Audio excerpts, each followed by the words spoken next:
అనంత శాంతి ప్రకరణము 288.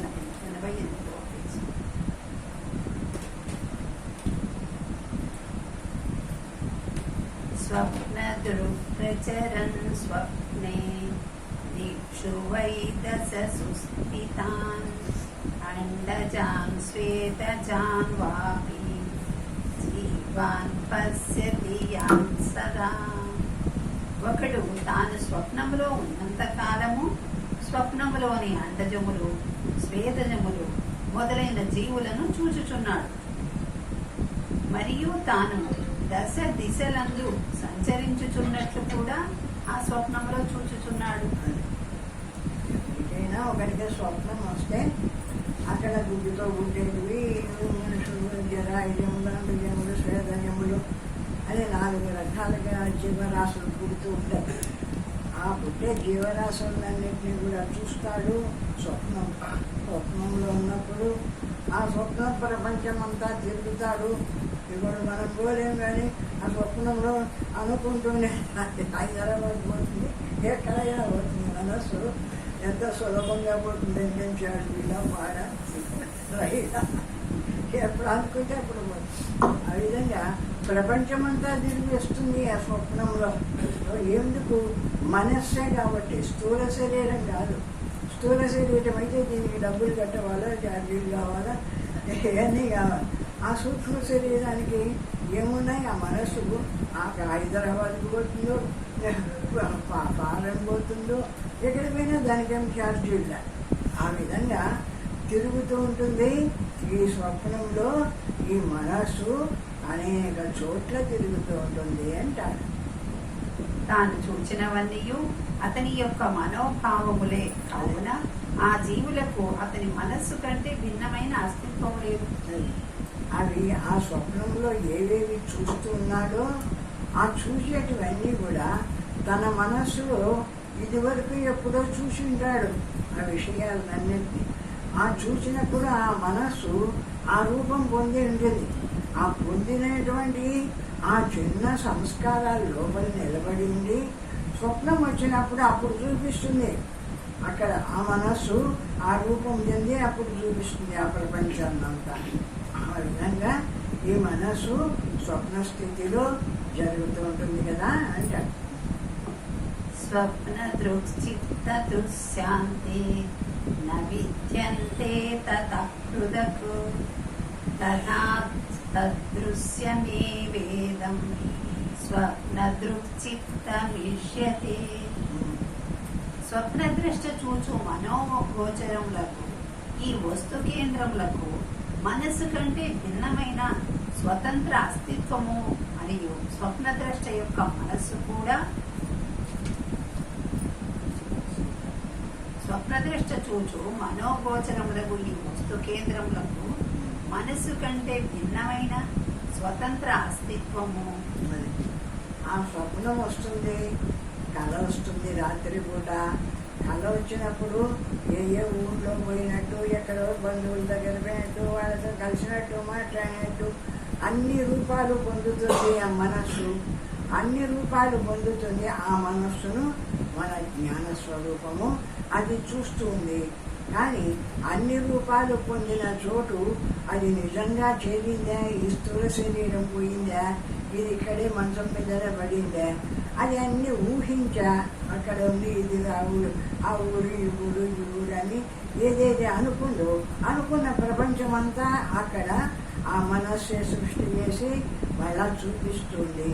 అక్కడ ఆ మనస్సులో చూసిందే కానీ సూక్ష్మ శరీరంతో ఈ స్థూల శరీరంతో చూడలేదు. కాబట్టి ఈ స్థూల శరీరం మాత్రము ఈ మంచం మీదనే ఎక్కడుండేది అక్కడనే పడింది. ఆ మనస్సు చూపిన చోటికంతా ఈ స్థూల శరీరం పోయిందా? ఈ స్థూల శరీరం పోలే. ఆ మనస్సు కూడా ఎట్లా సృష్టి చేస్తుంది అంటే అది వరకు తాను ఎప్పుడో చూసిన వస్తువులను ఆ విషయాలను అన్నిటినీ సూక్ష్మంగా లోపల నిలుపుకో ఉంది. కాబట్టి అవి మళ్ళా బయటికి తెచ్చి వాటిని అన్నీ అనుకొని ఆ ప్రపంచాన్ని సృష్టి చేసుకొని ఆ స్వప్నంలో అది చూస్తుంది. ఆ విధంగా జరుగుతూ ఉంటుంది ఈ స్వప్న కార్యం అంతా కూడా. స్థూల శరీరంతో జరగలేదు కాబట్టి దాన్ని వాస్తవం అనుకోడు. మెలకు వస్తుంది, ఎక్కడికి వస్తున్నాడు అంటే మెలకు వస్తున్న స్థూల శరీరంలోకి వస్తున్నాడు. ఈ శరీరానికి ఏం కనపడలేదు కదా, తను చూసిన చూట్లో స్వప్నంలో చూసినట్లేవి. కాబట్టి అది అబద్ధము, అసత్యము, అదేదో కల్పన చేసింది. ఆ స్వప్నము అంటేనే అసత్యము అని తీర్మానం చేసుకొని వదిలేస్తాడు. కానీ అది వాస్తవము అనుకోడు. ఎందుకు? ఈ స్థూల శరీరం చూడలేదు కాబట్టి ఆ పరిస్థితులన్నీ. మరియు స్వప్నద్రష్ట యొక్క మనస్సు కూడా ఆ స్వప్నస్థుడు గ్రహించు విషయము మాత్రమే అయి ఉన్నదని అంగీకరించింది. ఆ స్వప్నద్రష్ట ఒక మనస్సు కూడా వాడిని ఏదేది అంతకుముందు ఏదో చేసి ఉంటాడో ఆ సంస్కారాలతోనే ఆ స్వప్నాన్ని పొందుతుంది. అంతేగాని అక్కడ కొత్తగా తెచ్చుకున్నది ఏం లేదు ఆ మనస్సు.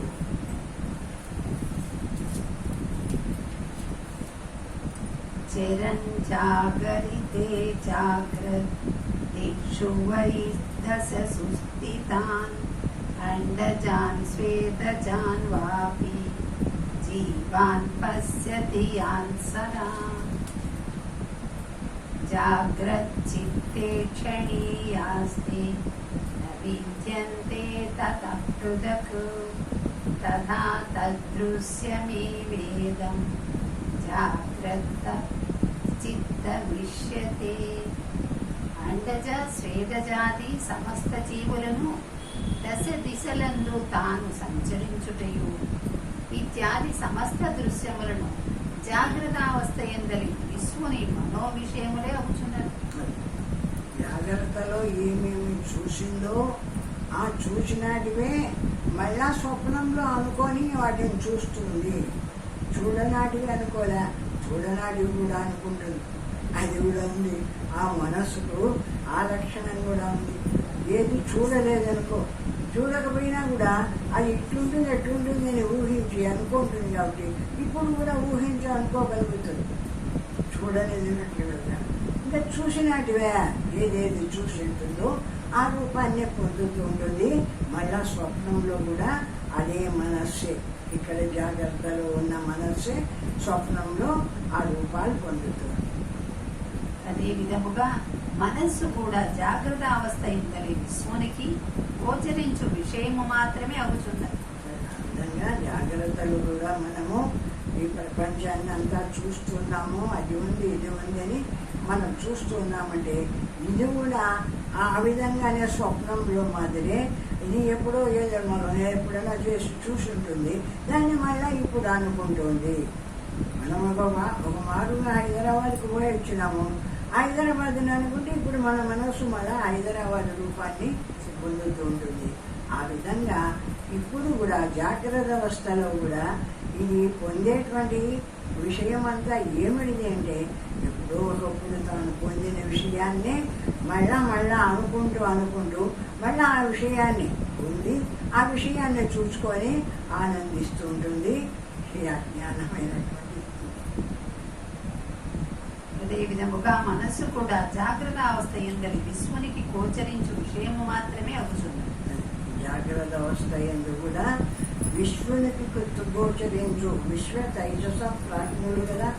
జాగ్రత్త స్వప్న సుషుప్తులకు అంటే ఆ పరమాత్మ పేరు మూడేటల్లో 3 పేర్లు పెట్టారు. ఒక చోట విశ్వడని, ఒక చోట తైజస్సుడని, ఒక చోట ప్రాజ్ఞుడని. ఈ విధంగా 3 అవస్థల్లో జాగ్రత్త స్వప్న సుషుప్తులనే 3 అవస్థల్లో 3 పేర్లు ఉన్నాయి. ఆ విధంగానే ఇక్కడ కూడా వీడు ఇప్పుడు కూడా ఏ పనిని అనుకుంటూ ఉన్నాడో వాడు ఇదివరకు చేసి ఉంటాడో చూసి ఉంటాడో ఏదో ఒకటి అనుకొని మళ్ళా మన మనస్సుతామని ఆ పని అనుకునే వాళ్ళకి మళ్ళీ ఆ ప్రపంచాన్నంతా కనిపిస్తుంది, దాన్ని చూస్తూ ఉన్నాడు. ఇప్పుడు ఈ జాగ్రత్తలో కూడా ఆ విశ్వడైనటువంటి వాడు. కావున గ్రహించు వానికంటే వాని మనస్సు వేరైనది కాదు. ఎవరు చూస్తూ ఉన్నాడో తెలుసుకుంటున్నాడో ఆ తెలుసుకుంటూ ఉండేటువంటి వాడి మనస్సు కంటే వేరైంది కాదు ఈ ప్రపంచము. అందుకే ఇదే ముందు వచ్చిందా యథాస్వప్నంతో అయిపోయింది. అది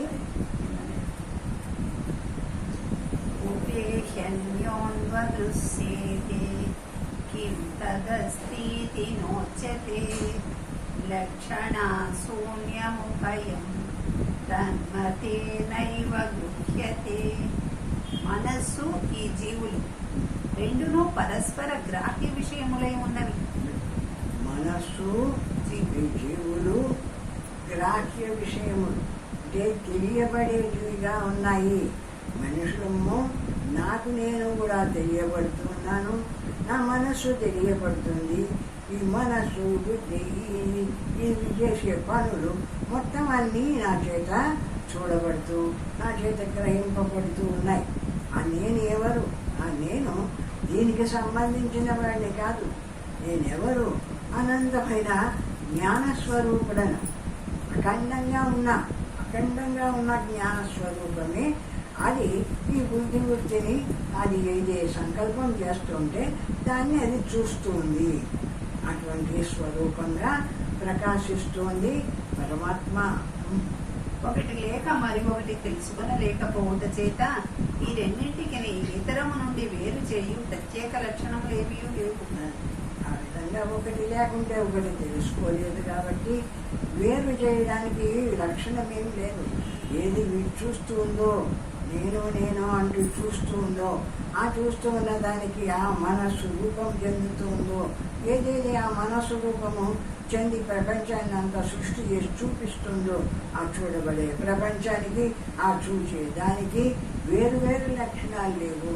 రెండు కూడా అట్లా పుట్టినాటివే ఎప్పటికప్పుడు పుట్టి ఉన్నట్టు కనిపిస్తూ ఉండేటివేను. అవి శాశ్వతమైన జ్ఞానస్వరూపాలు కావు. మనమందరము ఒక్కొక్క అనుభవ క్షేత్రంలో ఒక్కొక్క ప్రత్యేక వ్యక్తులుగా ఉన్నాము. ఎవరు ఒకరి అనుభవము ఒకరికి లేదు. ఎంతమంది ఉన్నా అంతమందికి వాళ్ళ అనుభవాలు వేరువేరుగా ఉంటాయి. ఎందుకంటే ఎవడెవడి సంస్కారాలు వాడికి వేరే, వాడి మనస్సు ఎవడెవడి మనస్సులు వాడికి వేరే. ఎవడు ఏ ప్రపంచాన్ని ఊహిస్తుంటే నువ్వు ఒక ప్రపంచాన్ని ఊహిస్తుంటే నేను అదే ప్రపంచాన్ని ఊహిస్తానా? నేను ఊహించను, నా ప్రపంచం వేరుగా ఉంటుంది. ఇట్లా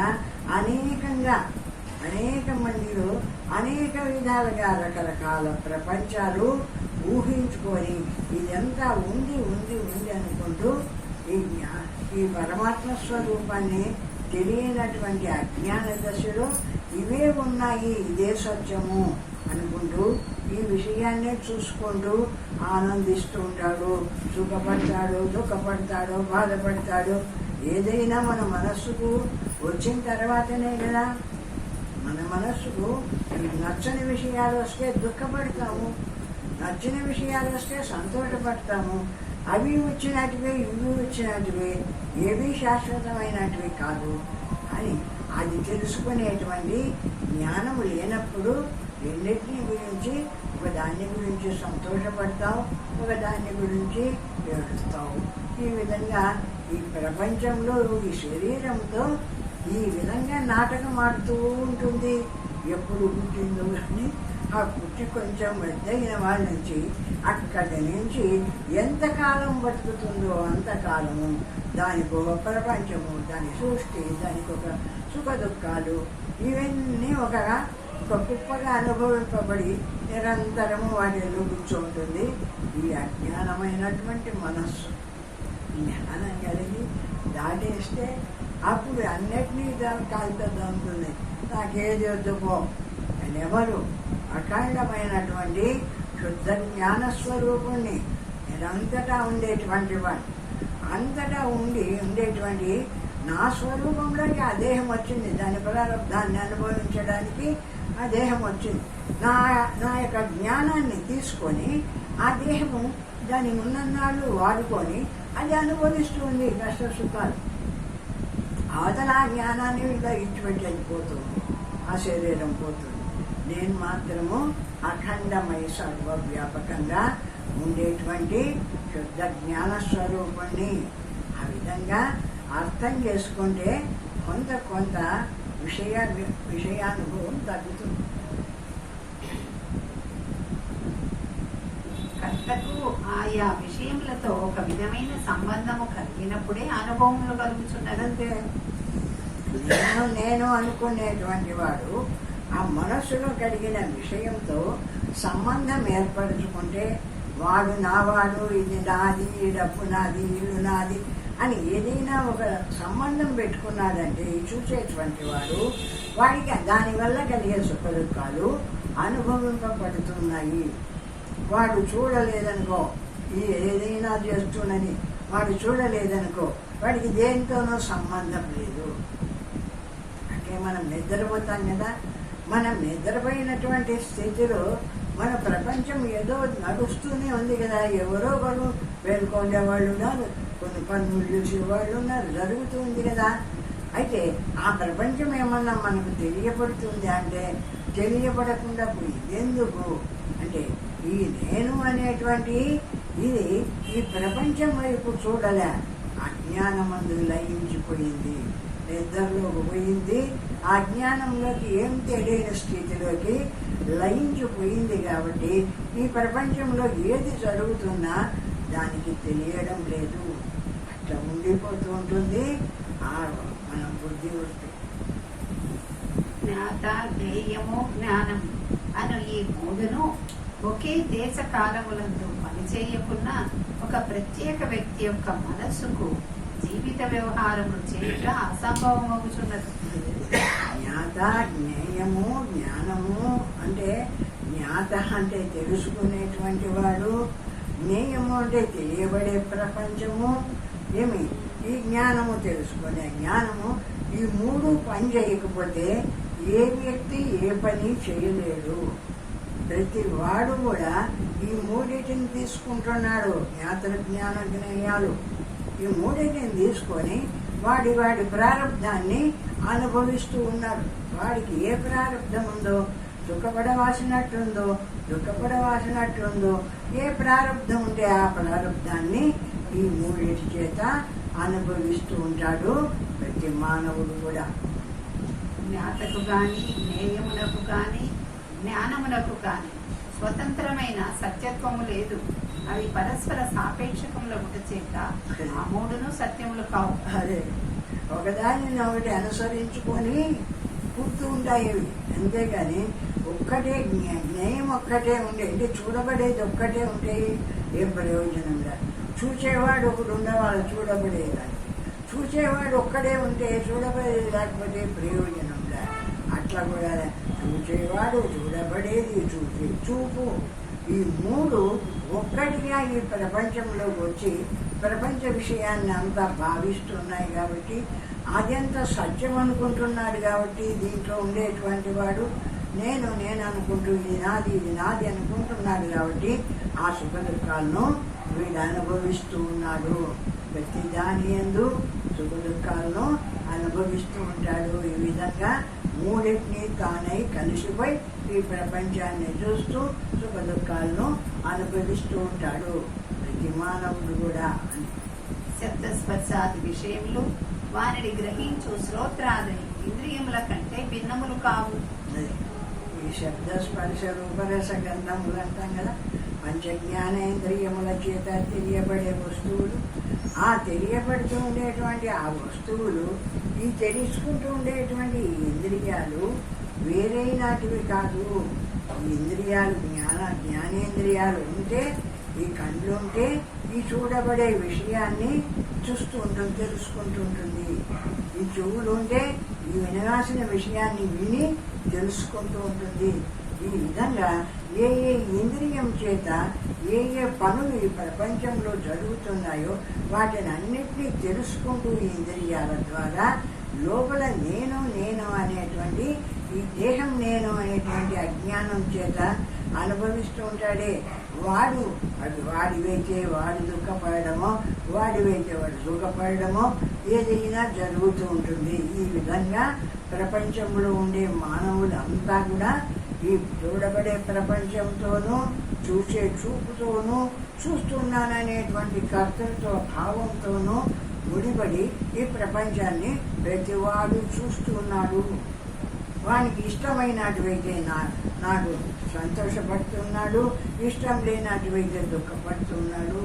ఈ విధంగా ప్రపంచ విషయం అంతా నిరంతరం జరుగుతుంది.